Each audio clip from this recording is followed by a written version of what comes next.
Okay, now we're looking at the economic and social life in early modern Europe.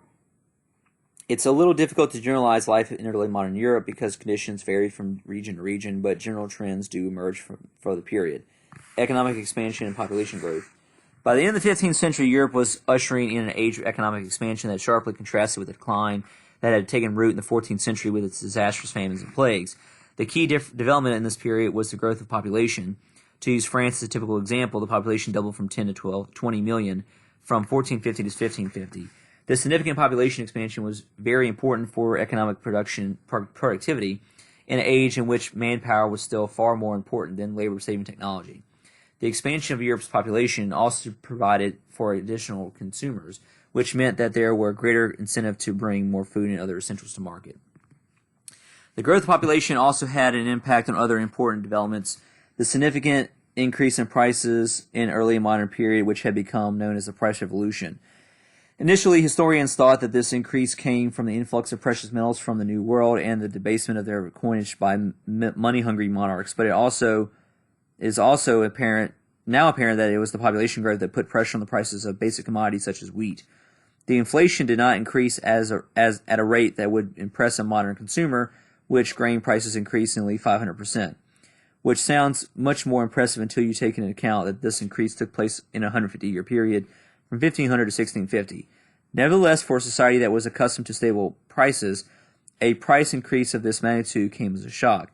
Historically, historians have even had to try to find ways of connecting the price revolution to political and religious struggles of the age, based on the theory that periods of high inflation can be an important factor behind the developments of social tensions. Rural life and emergence of economic classes. One way in which rural life was transformed in this period, in part, was due to the price revolution, was the emergence of the class of wealthy individuals located socially below the aristocracy, who began to buy significant amounts of newly valuable land holdings. In England, this class of individuals, who had often had their economic roots and fortunes made in towns and cities, were known as the gentry, and would play a major role in the political struggles the English Parliament would wage against the monarchy in the 17th century. The land-buying habits of the gentry forced up the price of land. In addition, the gentry was able to use their social connections to get local authorities to accept the enclosure of lands for their own personal use, land that had previously been available for the grazing of animals by the entire community.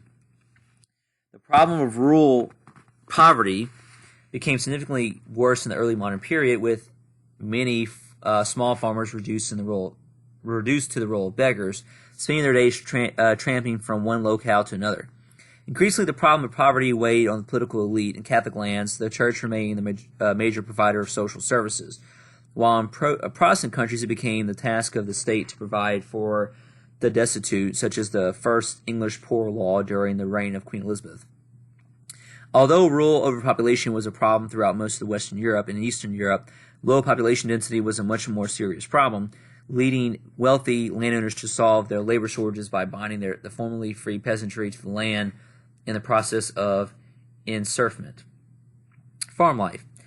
For the majority of individuals in Europe who lived in rural areas as small-scale farmers, life was fairly dismal and revolved around a constant struggle to find resources to survive. Life centered on a small village, often fewer than 50 households, with most people never traveling a few miles beyond the location of their birth. Housing in rural villages offered little protection from the cold and wet winters. Homes were generally made of wood, had packed mud on the walls and straw on the floor, and lacked windows and adequate ventilation. For the most part, typical houses consisted of one main room with a stone hearth providing heat. The possessions that went into these houses were as simple as the surroundings. The worldly possessions of most rural households could fit in a single chest, which could double as a table and could be carried away by the family in case they had to flee during emergencies such as the arrival of mercenaries looking for plunder. The workdays were long during the summer harvest and shorter in the winter. Late winter offered the rural household the terrifying prospect of not having enough resources to tide them over until the coming of spring. Farming began to change by the end of the 17th century in the Netherlands and England with the introduction of what would be referred to as scientific methods. However, for the most part, Europeans were farming in the 1800s the same way they had farmed going back to the High Middle Ages.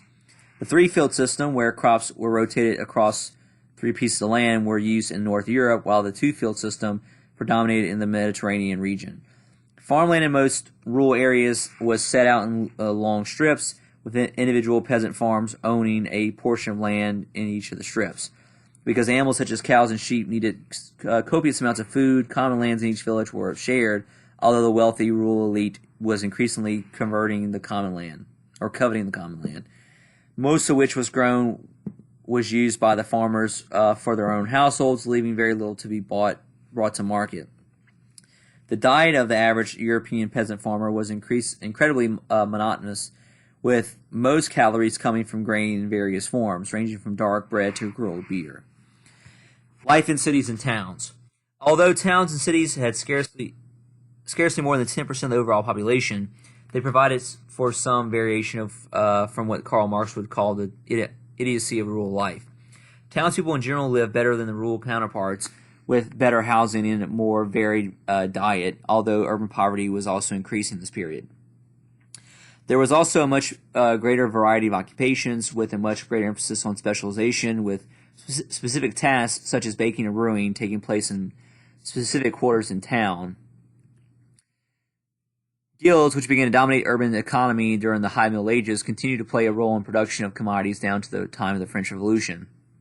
However, the guild method of production was being supplanted by a new means of production that was in part directed by the expansion of population and growth of markets. Cloth was now produced on a much larger scale by a new group of capitalist entrepreneurs and required a large outlay of money to get started. These individuals would provide the money and organizational skills which they used to direct every single stage of production of broadcloth, beginning with the cleaning of the wool and ending with the weaving. This work provided a benefit in some rural households, where the various stages of production would now take place, adding an important source of revenue, particularly during the long winter months. For guild members, however, this new competition created great hardships. Also, for apprentices and journeymen, the dream of becoming a full-fledged guild master was becoming an increasingly rare occurrence. These men essentially became wage earners with little hope of rising up the economic and social ranks. Dissatisfied journeymen and apprentices would play an important role in the urban revolts of this period. So let's go look at the key concepts here. Do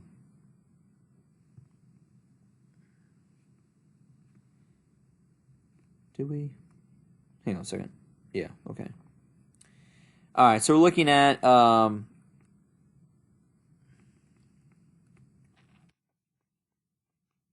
the wrong. Hang on, I'm looking at U.S. history. It's the wrong thing. All right, so we should be into the units 3 and 4 of the course guidebook for AP European history. It's also period 2. So we got Glorious Revolution, we got all that. I'll read some of that, though. The outcome of the English Civil War and the Glorious Revolution protected the rights of gentry and aristocracy from absolutism through assertions of the rights of Parliament, which we talked about that today. Okay, this is continuities and changes to economic practice and development. The agricultural revolution raised productivity and increased the supply of food and other agricultural products. The importation and transportation of agricultural products from the Americas contributed to an increase of food supply. Labor and trade commodities were increasingly free from traditional restrictions imposed by governments and corporate entities. We're not putting out system yet. The European dominated worldwide economic network contributed to the agricultural, industrial, and consumer revolutions in Europe. European states followed mercantilist policies by drawing resources from colonies in the New World and elsewhere. The transatlantic slave labor system expanded in the 17th, 18th centuries as demand for New World products increased. Overseas products and influences contributed to the development of consumer culture in Europe. The importation and transportation of agricultural products from Americas contributed to the increase of food supply in Europe. Foreign lands provided raw materials, finished goods, laborers, and markets for commercial and industrial enterprises in Europe. The Dutch Golden Age. The Dutch Republic, established by a Protestant revolt against the Habsburg monarchy, developed an oligarchy of urban gentry and rural landowners to promote trade and protect traditional rights. I think that's probably it. Yeah, I think that's it for now.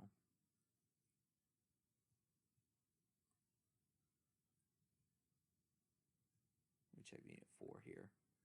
Yeah, that's all science philosophy stuff. So All right, we'll stop there for today. Y'all have a good day. See you tomorrow.